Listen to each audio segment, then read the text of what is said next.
Oh, hello. I'm r.l.stine. I write the Goosebumps books.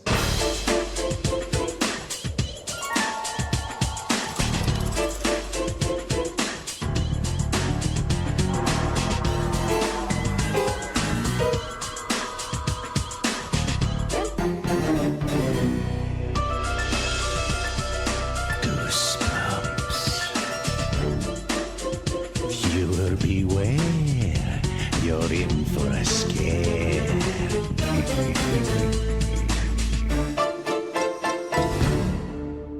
So you've come for more, I see. Or you're just here because you have no idea what the fuck is going on. Hi, I'm reviewing Goosebumps episodes because I'm bored as hell. That being said, let's get on to one that's actually not a part one and double series. It's still just 3 random episodes this time, thank God. Let's start it off with Phantom of the Auditorium. So after a seizure-inducing Phantom of the Opera, it actually is a dream from a girl, Brooke, who is in the play in the Phantom. Guessing for copyright, they couldn't use Phantom of the Opera, so either that or r.l.stine just watched it that week and was like, inspired. Where Brooke is playing Esmeralda and Zeke is playing the Phantom. They joke around when we find out that Tina is Brooke's understudy, and she reveals that the place is cursed. Back when the school was open, the drama club was going to do the exact same play as they're doing now. With the boy who was supposed to play the Phantom disappeared, and a year later, when they tried to do the play again, his ghost kept appearing. So you tried doing the same play twice in like 2 years? Well, that's just a movie theater at this point.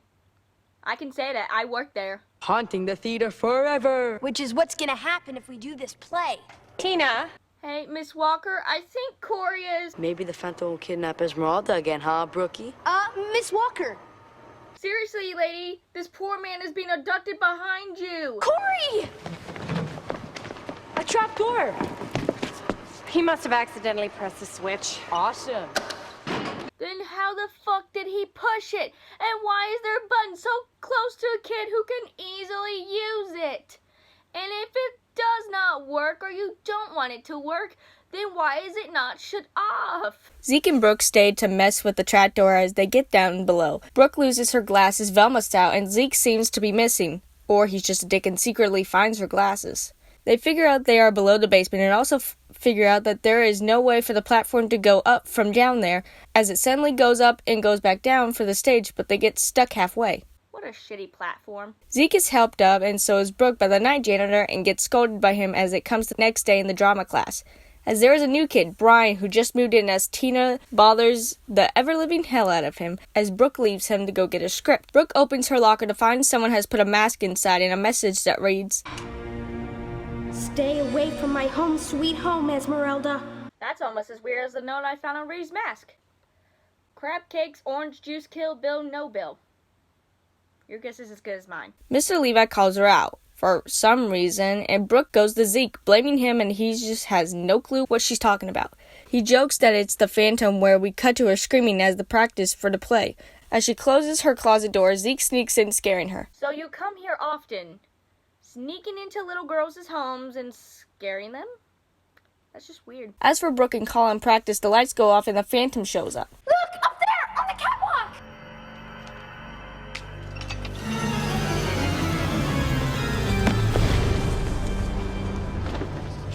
Okay, I'll admit, that was kind of cool. The Phantom tells her to run away as the door nearly kills her with the last warning for Esmeralda to go away or else. And no surprise, Zeke is blamed, even though the Phantom was like 6 foot and he's like 5 something. Tina tells them about the footprint trail and they follow it up to Zeke's locker.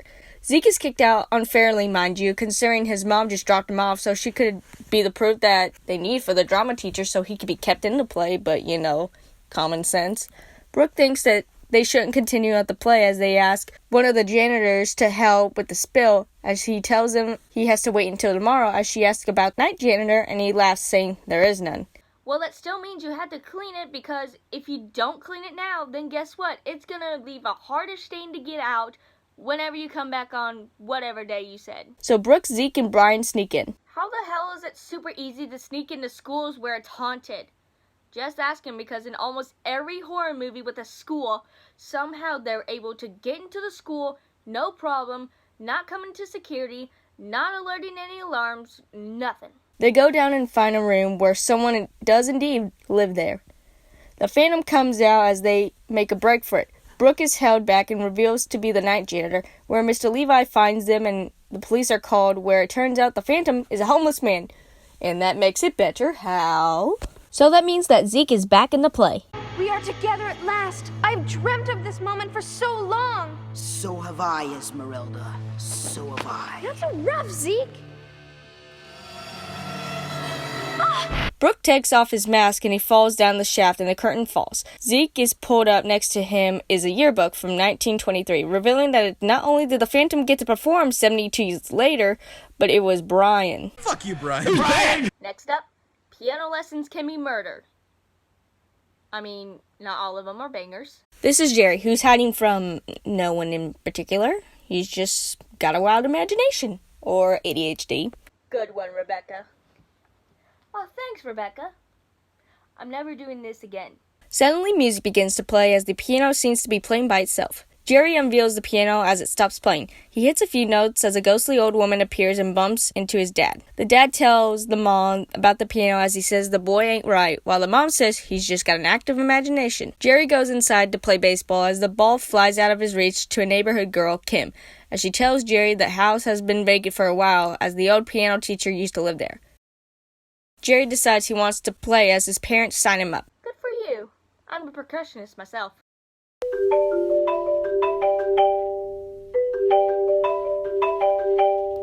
Whose phone is ringing? The piano begins to play by itself at night, and Jerry goes down as the piano lady tells him to stay away. Bitch, I just wanted to hear you play. Fuck off. No wonder you died here. Does that mean? I think it's mean.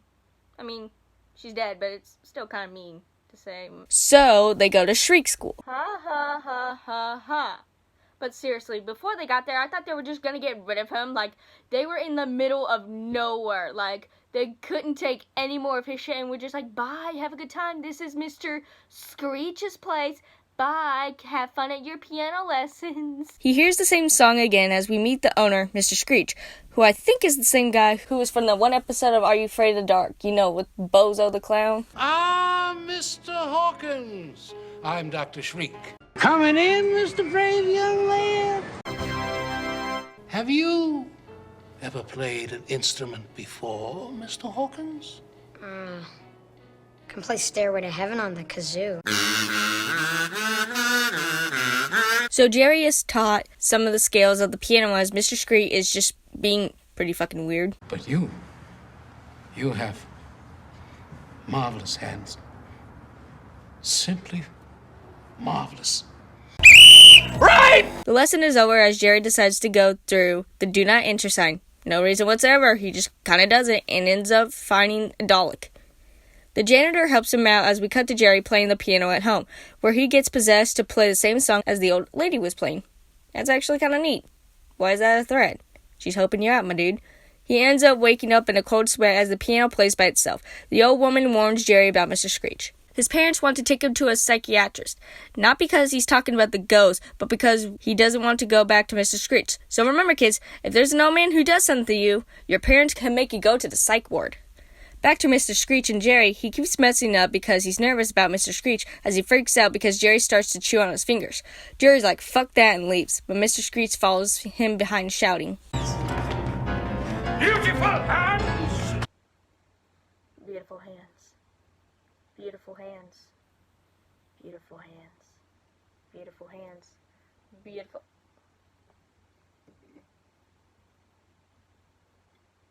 That's enough for today.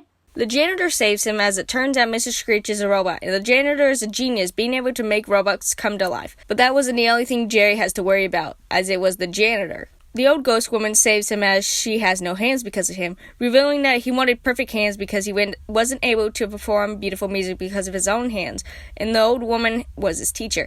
Jerry escapes as the ghost of the old woman follows and scares the hell out of everyone and drives them off.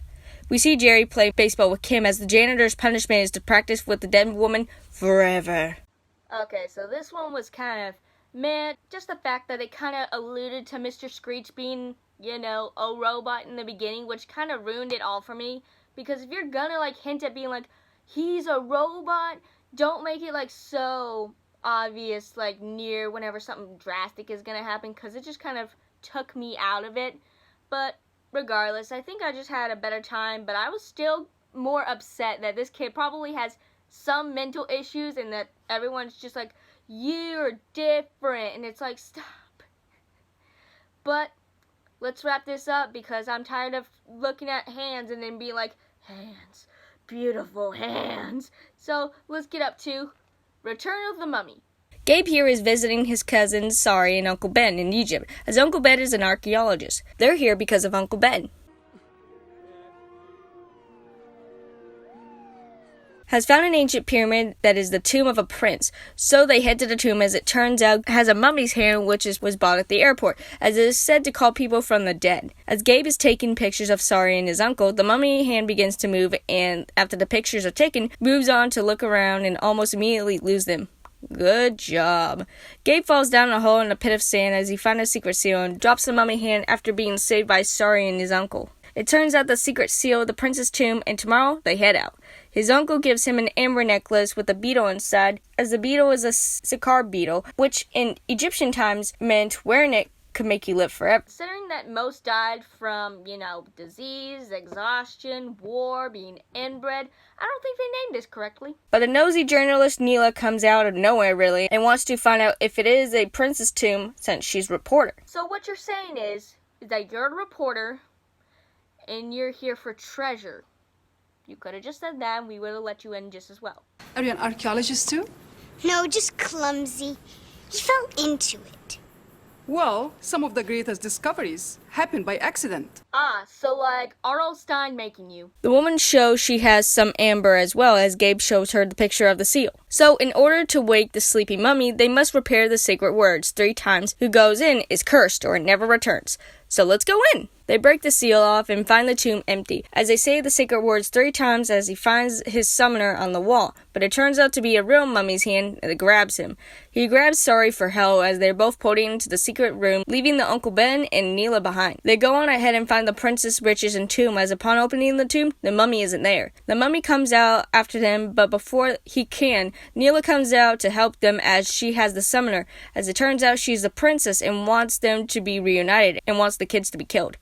Nuraru, the prince, rips her amber necklace off, asking for peace, as she tells him how he was weak and she was strong, and how she was the ruler. He breaks her necklace that she's lived for in 4,000 years, because of course she has. You did, and she's gone by light from the roof. How the fuck did that work? And she's turned into a beetle. But that still lives Nora, as Gabe throws his summoner into the fire, leaving the mummy to shake violently as they run. Maybe the dude wanted to talk. Maybe you're just being rude and assuming stuff. They run out and get back as Gabe is packing up, but the reporters are still there, as Uncle Ben, he has to tell him a story because the truth, it sounds stupid. The summoner crawls back as grabbing the Sakar beetle amber necklace, as he unknowingly takes it back with him. Fun fact, not only did I dislike this episode so far, just for many, many, many reasons, but I looked up a Sakar beetle amber necklace and how much they're selling for. It's like $25 to $50, and I was gonna get one just to be funny until I saw the price, and then I was like, no. A few things I didn't like about this episode was how it was rushed, and how Neela served no purpose. The reason why she wanted to rule was unknown, and then I felt bad for Gabe and the mummy because they were both kind of fucked over. Plus maybe the mummy wanted to give him a hug or something. Also, Sarah is an annoying little shit. I wish to punch her. And she also played Gaia from the Never-Ending Story. So that's something. And also, Gabe was on Mean Girls, so I get to do a Mean Girls reference. Boo, you whore. You're welcome. How come all the people I look up in these are either in nothing, they're celebrities, they're anime voice actors, or they're both? Well, that's it for today now. I'm gonna go make me some nuggets. So, bye.